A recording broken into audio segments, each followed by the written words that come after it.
welcome everyone. My name is Putri and I'll be your guide for today's tour here in Mamala village. Brought you by Maluku Heritage Tours. It's a pleasure to have you all with us. Welcome to Mamala, a small village in Maluku that holds two words within a single place.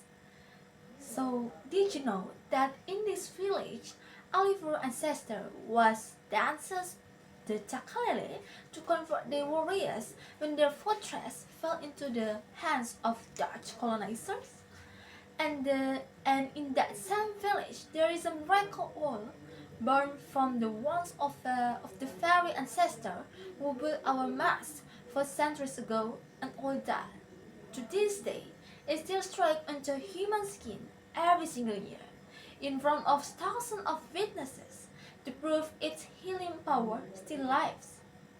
So let's begin our journey today to learn more about Mamala village. Before colonial powers ever arrived on these shores, Mamala was already home to the Alivro, the indigenous people of Maluku highlands and coast. Two ancestral lineages are remembered here: the Amala roots in Melanesia heritage and the Wumal roots in Mongoloid heritage. The Rajaon lineage is believed to trace back to Jailolo, and he was crowned only after the fall of Nusa Apono, an older seat of power. Mamala is also part of Patasiwa Confederation, connected through Hutumeri to Soya. So this village has never stood alone, but has always been woven into a larger network of highland villages. Now let me tell you the story behind this village name.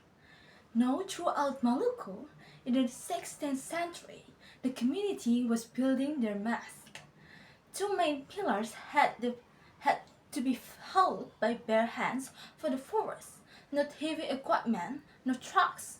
Many villagers were wounded with broken bones and torn skin in the process. In the midst of that suffering, they discovered something remarkable: an oil prepared from local ingredients, later known as minyak mamala, could heal wounds and mend fractures with astonishing speed.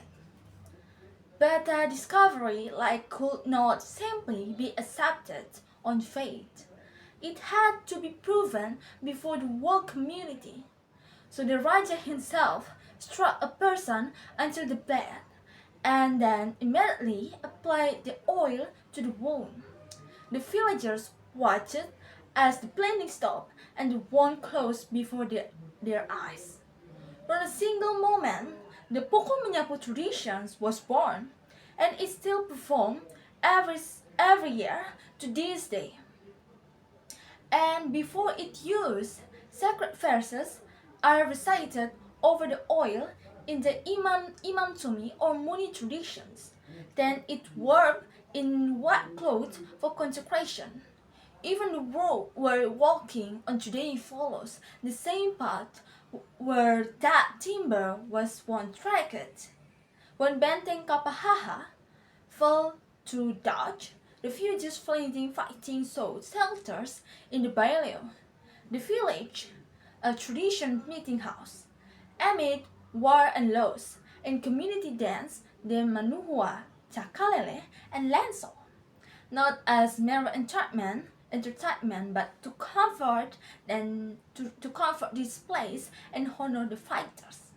Mamala is also abound to neighboring village Gandong, a boat bond with Soya, Kaibobu, and Saparwa, and Bela, a cross regions alliance with Waai, Lateri, Morella, and Liang Tulehu. One of the most moving is Bela Pembangunan with Lateri in the 1960. Together, they built school, a mass, and a church, crossing both village and religions boundaries. And now, let's head to today's main attraction, Karung Lumai Waterfall. From Awon City Center, it's about a 1.5 hour trip, reachable by motorbike, car, or angkot. The road is rocky and quite challenging, especially during rainy season. So please everyone, stay careful. Once you arrive, you will be greeted by clean natural pools surrounded by lush tropical forests, hills, and rivers. You can swim in the natural pool, hike trail, and of course, you can take a photo. Clove, cashew, mangosteen, rambutan, durian, and cacao trees grow all along the way. So in Mamala, you won't just enjoy natural beauty, but also touch a long history of faith, healing, and brotherhood that still live alive today. So enjoy Mamala and let's start our walk.